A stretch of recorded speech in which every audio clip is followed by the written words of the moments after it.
Malvern Retreat House, the property known as St. Joseph's in the Hills, has served as a place of spiritual renewal for thousands of retreatants over the years.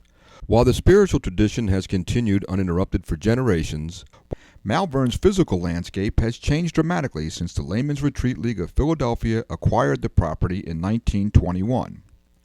The current campus, now comprised of 125 acres with numerous buildings that can accommodate hundreds of retreatants, began as a 57-acre property with just 3 buildings. Here is what the property and its 2 main buildings looked like in the early 1920s, with St. Joseph's Hall, the original mansion house of the previous owners, on the left, and the dining hall convent, the original stable and carriage house, on the right. The third original building was the gatehouse, which still stands at the northern entrance of the property. It has served primarily as a caretaker's residence over the years, but at various times was also used for overflow sleeping accommodations. St. Joseph's Hall was the only dormitory building at first. After renovation into a retreat house, it had 20-some rooms, well short of the League's goal of providing individual rooms for up to 50 men at a time. The other main building was the dining hall convent, originally a stable and carriage house. The first year the retreat house was open, the meals were catered. The following year, in 1923, the Missionary Sisters of the Sacred Heart arrived to take over the food and domestic services at Malvern. The upstairs of the dining hall was renovated into a convent with a small chapel for the nuns. Here we see the sisters working in the original kitchen, and some interior views of mealtimes in the original dining hall, where it could get pretty crowded. Almost immediately after opening the retreat house, the League embarked on an ongoing series of expansion and construction projects. In June 1923, just a year after opening, the League purchased an additional 50 acres for $20,000. St. Joseph's in the Hills was now 107 acres. The following year, 1924, the League begins construction on a second dormitory building. As noted earlier, the main dormitory, St. Joseph's Hall, had only 20-some rooms, and the League wanted to be able to provide individual rooms for up to 50 men at a time. A $50,000 fundraising campaign was undertaken, and a groundbreaking for the new building was held November 24, 1924. Dedicated on Memorial Day 1925, the building had 12 rooms on each of its first 2 floors and a large unfinished attic. It was named St. Mary's Hall. This 1920s promotional card advertises that with the addition of St. Mary's, every retreatant will have a separate room at Malvern. St. Mary's was built by Henry Johnson, a contractor and retreatant who bid the job only at his costs, with no compensation or profit for himself, and who contributed generously to the fundraising campaign. While he encountered all sorts of difficulties and cost overruns, Johnson still billed the League for his original estimate of $30,000. When he constructed St. Mary's, he also did several other projects at Malvern, including making alterations to St. Joseph's and to the dining hall convent building. 8 years later, in 1933-1934, the League undertakes an expansion of St. Mary's.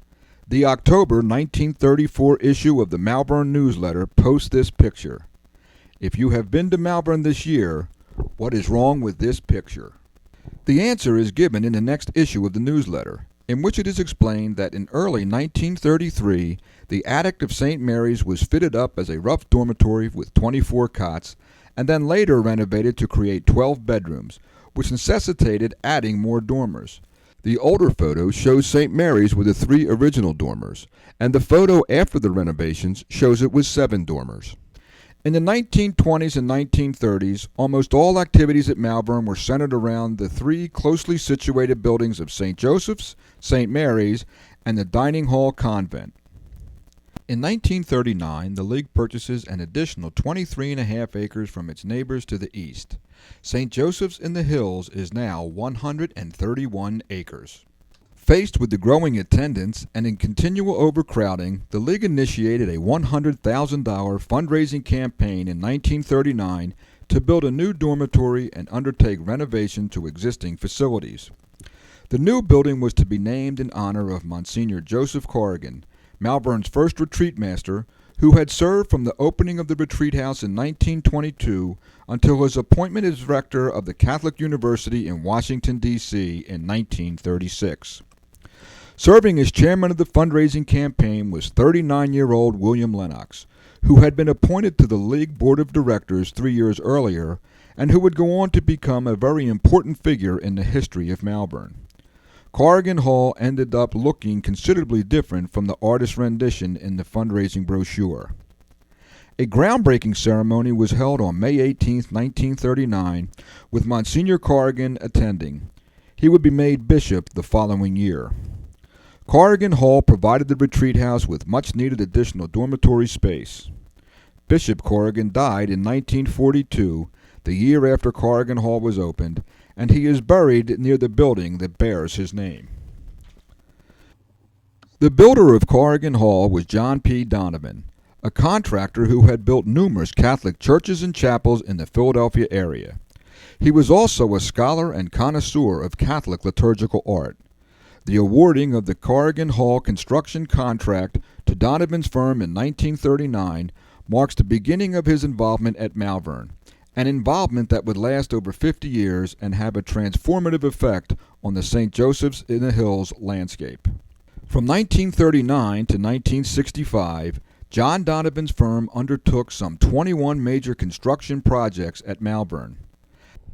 Just as important as the many buildings that Donovan built is the amazing arts collection of religious art and artifacts he assembled at Malvern.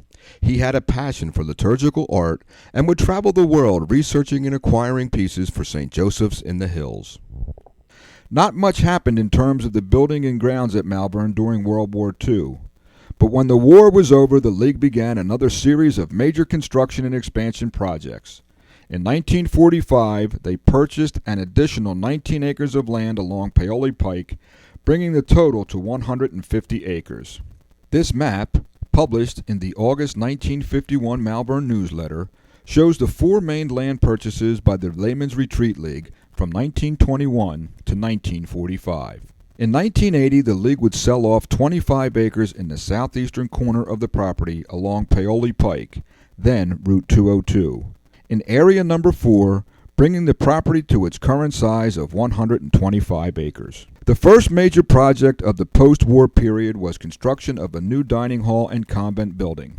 This was necessitated by the need for bigger and better dining and kitchen facilities, bigger and better living quarters for the nuns, and more space to accommodate the expected return of the many retreatants then in the armed forces. Planning for the new building began immediately after the war, and construction began in the summer of 1947. As seen in this 1946 artist's rendition, the building was designed as a one-story dining hall kitchen facility with a large 3-story wing off the east side to serve as a convent and chapel for the sisters. Named Memorial Hall in tribute to the 72 men of Malvern who lost their lives in World War II, it was built by John Donovan and completed in the fall of 1948 at a cost of $230,000, excluding plumbing and heating. Cardinal Doherty blessed the cornerstone of the building on October 17, 1948. Here is how the two parts of the building looked upon completion: the one-story dining hall, kitchen, and a 3-story convent. Articles in the Malvern newsletter touted the new building, including the modern cooking facilities and the more spacious dining arrangements. In addition to having a much better environment in which to work, the sisters also had a beautiful, although small, chapel in their new convent. The long-standing goal of providing a single room for every retreatant continued to be a challenge due to the growing number of men coming to Malvern in the post-World War II years. Overbookings were common, and men were put up in any available space. Sometimes they slept across the street at Malvern Prep, or sometimes in the basement of St. Joseph's, or even in their cars. Less than 10 years after the opening of Corrigan Hall, plans were underway for yet another dormitory building. The building committee appointed to oversee this project was a formidable group of Philadelphia builders who were both retreatants and League board members. Matthew McCloskey was the builder of the Civic Center, U.S. Mint, U.S. Courthouse, Independence Mall, Veterans Stadium, and various high-rise apartment buildings in Philadelphia. In Washington, D.C., he built the Senate Office Building, House Office Building, and RFK Stadium. He was also National Treasurer of the Democratic Party and a close and confidant of John F. Kennedy, who in 1962 appointed him ambassador to Ireland. John Donovan owned and operated major hotels in Philadelphia and was the builder of some 50 Catholic churches and chapels in the Philadelphia area. He also built many buildings at Malvern. John McShane was the most formidable of them all. Known as the man who built Washington, he was the builder of the Pentagon, Jefferson Memorial, Kennedy Center for the Performing Arts, Washington, now Ronald Reagan National Airport, and many other buildings.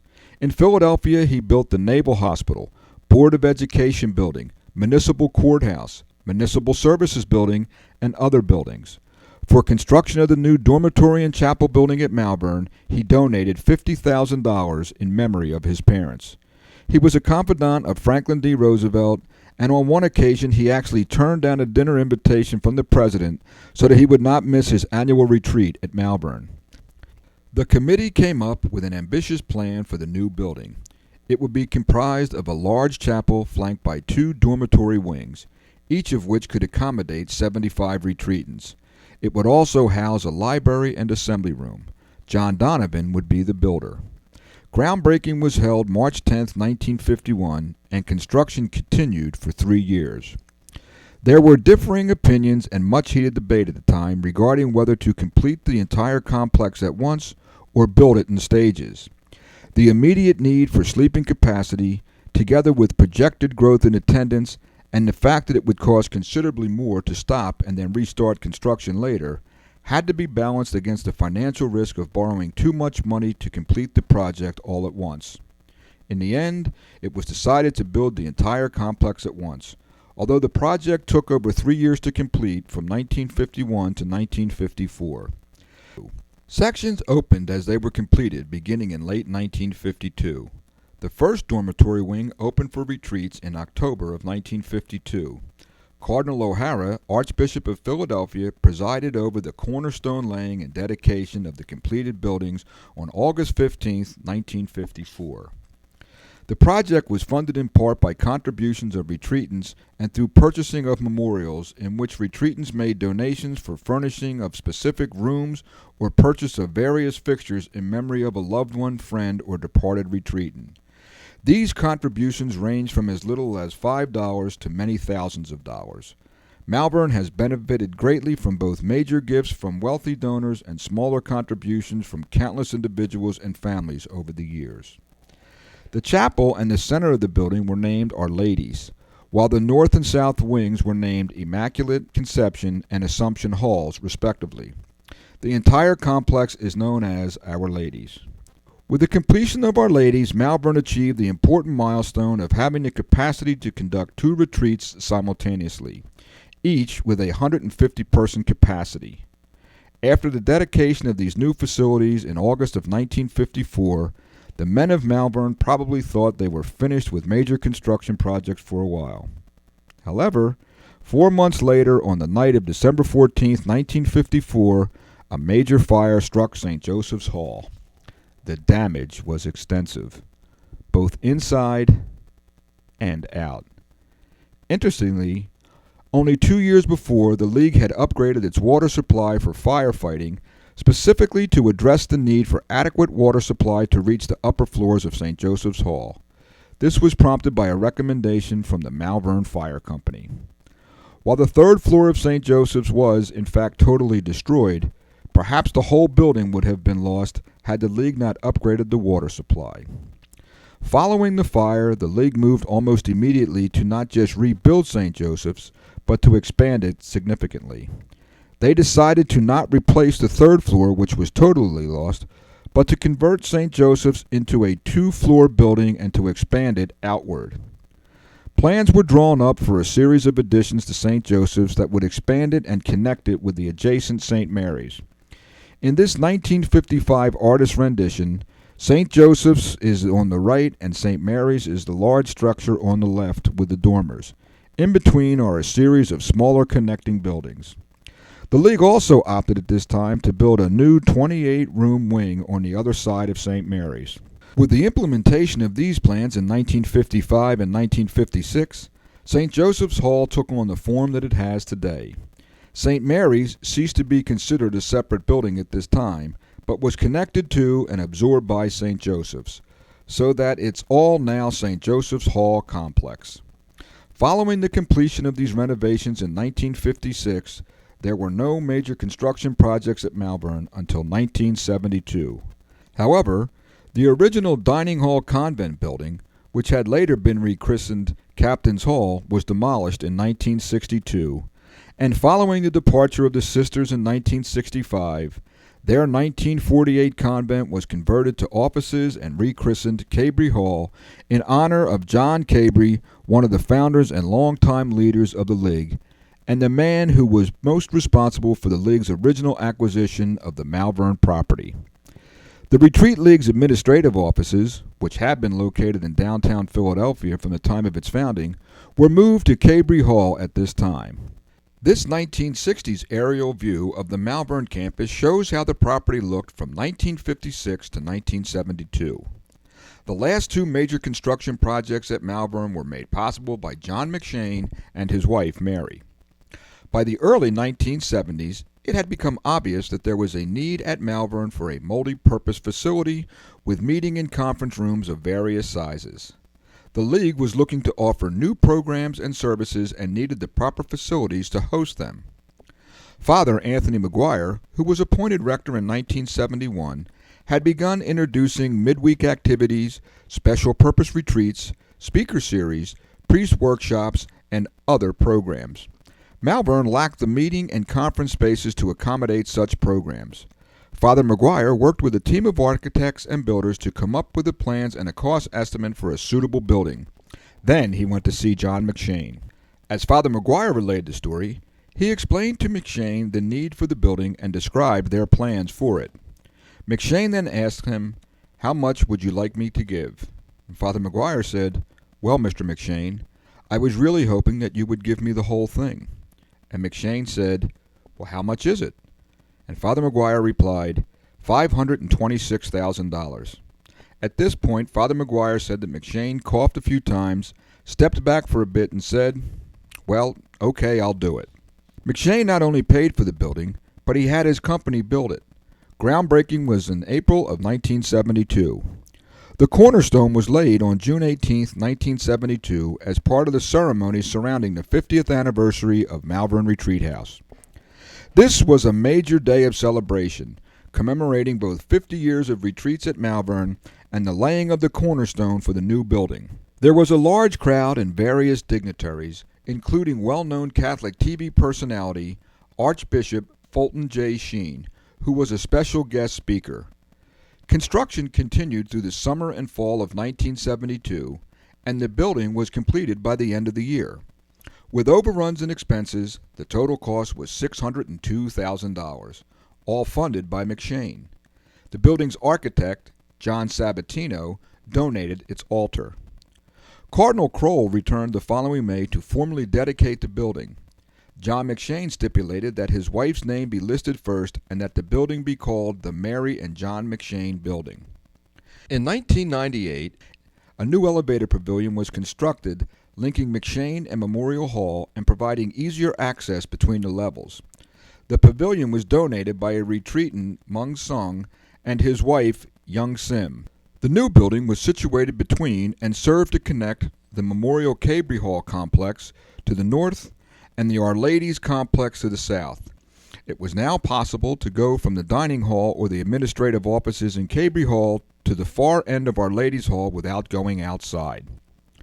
The next and last major building project at Malvern, the McShane Horseman Family Life Center, was also the result of the McShane's generosity. John McShane died in 1989 and his wife, Mary Horseman McShane, in 1998. In overseeing the dissolution of their charitable organization, the McShane's only child, daughter Sister Pauline McShane, a nun in the Society of the Holy Child of Jesus Order, arranged for a $2.9 million gift to Malvern in the spring of 2000. The gift was presented as a challenge grant. In accepting it, the League committed to pursuing the resources necessary to construct a new building to accommodate married couples, families, small groups, and individuals. Planning and feasibility studies put the projected cost of the building at $5.2 million. In the spring of 2001, the League initiated a fundraising campaign and in February 2002 voted to accept the grant and begin construction. The fundraising campaign was called Founders of the Future and was an $8 million capital campaign not only to raise funds for the new building, but to undertake facilities improvements throughout the Malvern campus and to build up the League's endowment fund. Groundbreaking for the McShane-Hortzman Family Life Center was held on September 8, 2002. Sister Pauline McShane attended and spoke at the ceremony. A year later, the building was finished and it opened for its first retreat, a married couple retreat, on September 6, 2003. It was officially dedicated on September 12th, with Sister Pauline again in attendance. The building enhances Malvern Retreat House's ability to host multiple retreats simultaneously and now allows it to offer the retreat experience to couples, families, individuals, and groups of various types. The first family retreat was held there on Labor Day weekend of 2003. The completion of the McShane-Hortzman Family Life Center in 2003 represents the last major building project at Malvern and brings to a close the history of the buildings and grounds at St. Joseph's in the Hills. From 57 acres and a couple of buildings in 1921, it has grown into an expansive 125-acre campus with numerous buildings and beautiful grounds. In the process, has become the largest lay-owned Catholic retreat house in the world and a spiritual home for countless individuals from across the nation and the world.